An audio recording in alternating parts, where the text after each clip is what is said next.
흡연과 음주 이외에도 위험한 건강의 주적이 또 있다는 사실 알고 계시나요? 세계보건기구 WHO가 주목하고 우리나라 인구의 10명 중 4명이 앓고 있는 이 질환. 방치했다간 각종 성인병을 몰고 오는 만병의 근원, 비만에 대해 알아보겠습니다.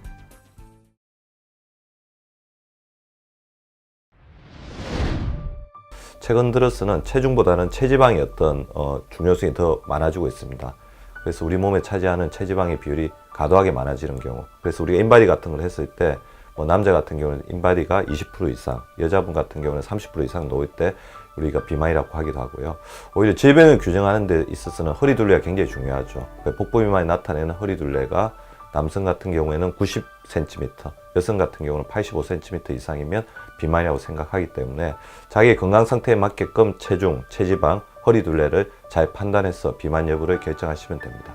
비만 자체는 지금 현재는 체중이 많이 나가서 생기는 지방의 무게 때문에 생기는 질환들이 있죠. 관절염이라든지 척추질환 같은 게 있지만 최근 들어서는 이 지방을 염증으로 보는 견해가 많습니다. 그 지방세포에서 염증을 만들어내게 되면 당뇨병, 고혈압, 고지혈증 같은 여러 가지 혈관 질환뿐만 아니라 나아가서는 암이라든지 여러 가지 치명적인 질환까지 일으킬 수 있기 때문에 WHO에서는 비만을 새로운 하나의 질병으로 규정하고 있습니다. 비만은 전형적인 생활습관병이라고 할 수 있는데요. 많이 먹고 덜 움직이는 것은 물론 온갖 스트레스에 시달리며 술과 담배를 많이 하는 습관이 비만을 부른다고 합니다. 또한 바쁜 현대사회 속에서 서구화된 식습관과 불규칙한 생활습관으로 인해 생깁니다.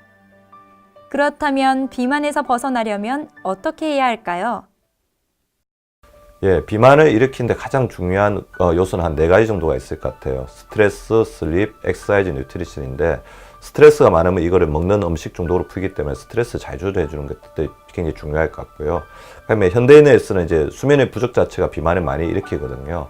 자기가 충분하게 피로를 풀 수 있는 하루 6시간에서 8시간 정도의 수면에 취해 주는 게 굉장히 중요합니다.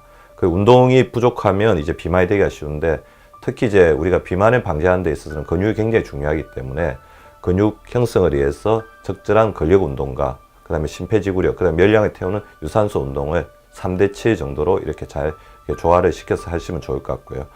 음식 섭취를 할 때는 우리나라 사람 비만의 원인을 잘 살펴보면 가식, 폭식, 야식, 그다음에 빨리 먹기 이런 것들이 있거든요. 최대한 천천히 먹을 수 있도록 젓가락을 이용해서 국물 섭취를 좀 최대한 줄이면서 천천히 먹는 게 굉장히 중요할 것 같고 야식을 하지 않는 게 중요합니다. 그래서